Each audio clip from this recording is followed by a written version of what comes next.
welcome back to the channel. I hope this wind isn't going to cause too much audio problems. It could, but I'm having a problem with getting my mics to work correctly with this GoPro, so hopefully I'll have a new camera here soon that'll fix that problem.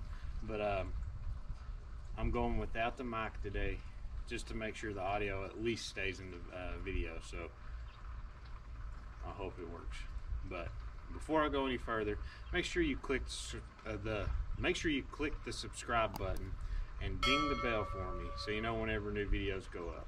But what this video is today, this is going to be my putting form, why I putt the way I do, and things maybe you could use, maybe it won't work for you, but it's the way I putt and just the way I think about putting.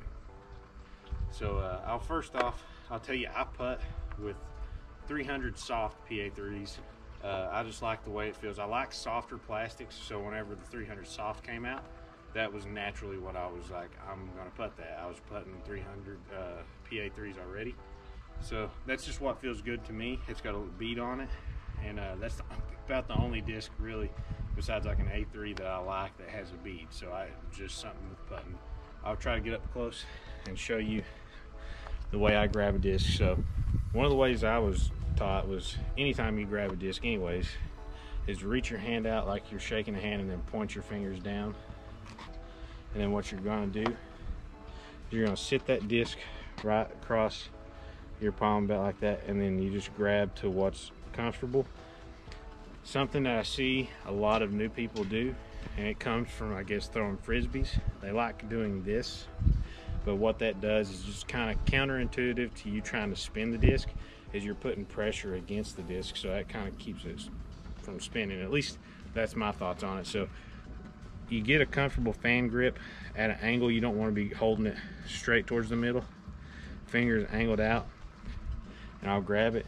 This is what mine looks like every time. This finger just tucks right under the rim, about right on that crease. But one thing that I've heard before, it's not something that's completely original to me, is whenever you're putting, is to stay inside your frame. So if this is my shoulder width right here, whenever you're putting, wherever you release, you want that to be in your frame. And what that is, you just pick a spot that you're going to putt at.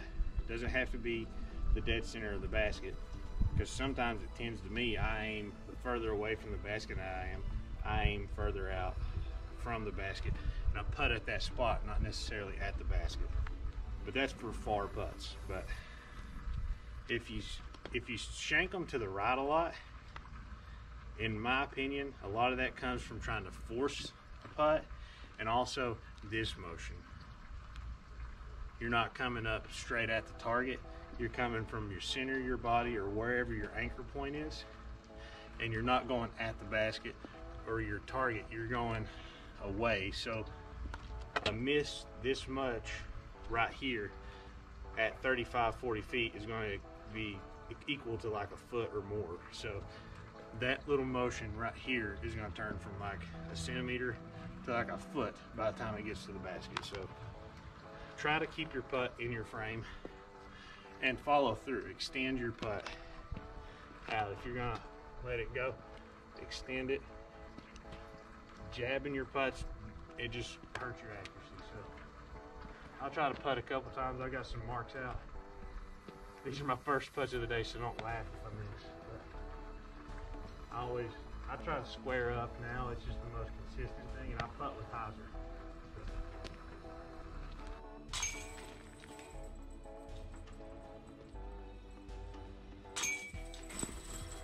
So, I mean, that's my form right here. I try to go right at the basket, and I do. Back whenever I was first starting, I didn't think there was a whole lot to picking a spot on the basket and aiming at it. But now the more that I putt, and the further putts I get more consistent at making, it holds true.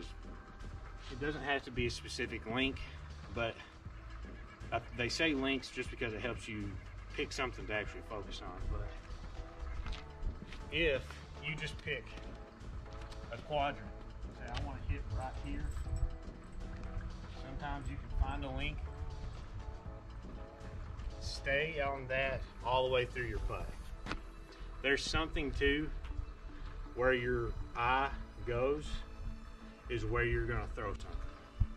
So if you tend to cage putts a lot, sometimes that's because right as you're releasing, you could be looking down. You need to keep your head up and look and focus on that's where your release point's gonna be, is at that change or that point. But in general, that's pretty much my putting form, and why I do it that way is I sometimes, if I start getting lazy in the season, I'll start realizing that I'm turning my body more, and that brings in more variables.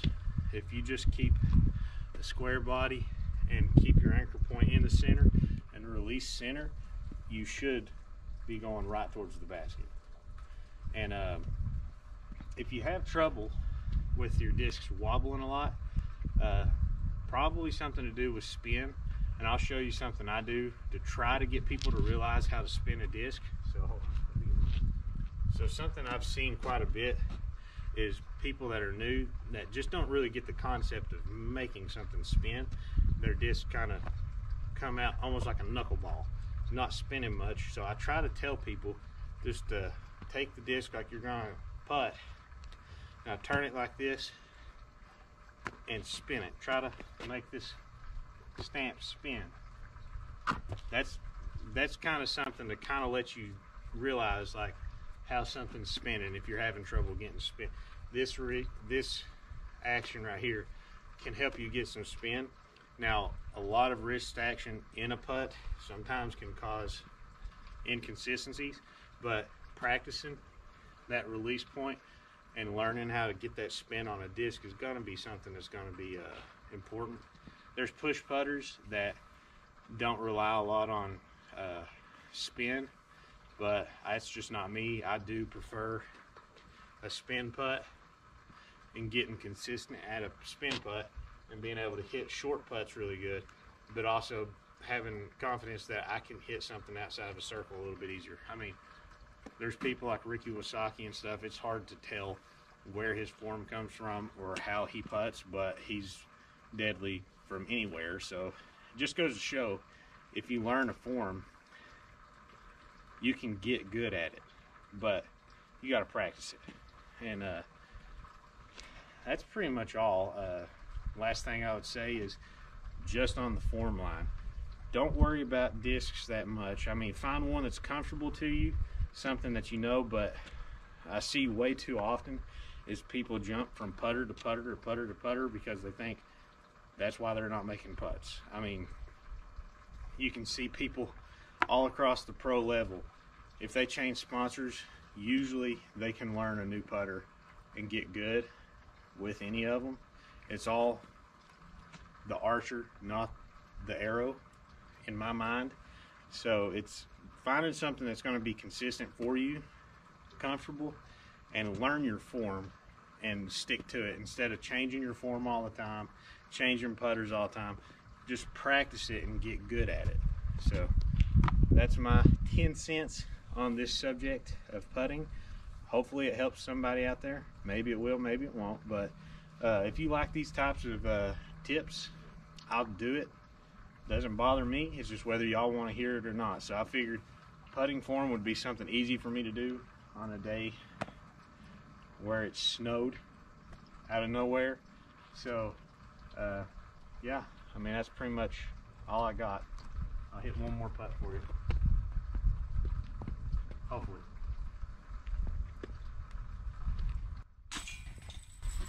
That's it. Till next time. Peace.